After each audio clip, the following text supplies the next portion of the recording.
గుడిలో షడగోప్యం అనగా శటగోపనము తల మీద పెట్టడం ద్వారా ఏ ఫలితం వస్తుంది? దేవాలయంలో దర్శనం అయ్యాక తీర్థము షడగోప్యము తప్పక తీసుకోవాలి.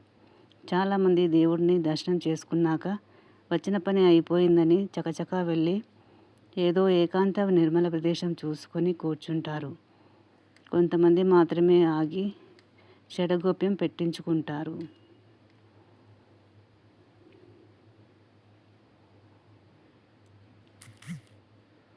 షడగోప్యం అంటే అత్యంత రహస్యం.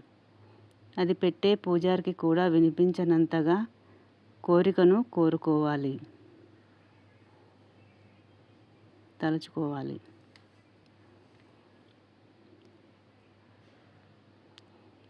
అంటే మీ కోరికే షడగోప్యము.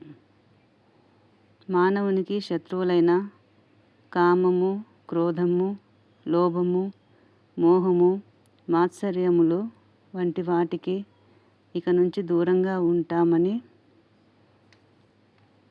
తలుస్తూ తల వంచి తీసుకోవడము అని మరో అర్థము.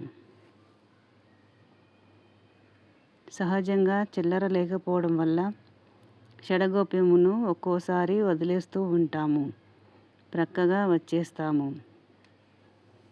అలా చేయొద్దు. పూజారి చేత షడగోప్యము పెట్టించుకోండి. మనసులోని కోరికను స్మరించుకోండి. షడగోప్యమును రాగి, కంచు, వెండిలతో తయారు చేస్తారు. పైన విష్ణు పాదాలు ఉంటాయి.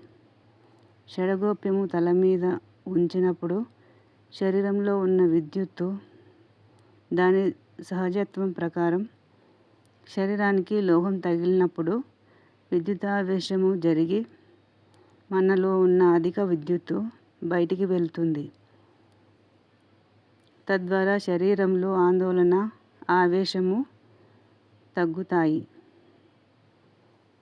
షడగోప్యమును శటగోపనమని కూడా అంటారు.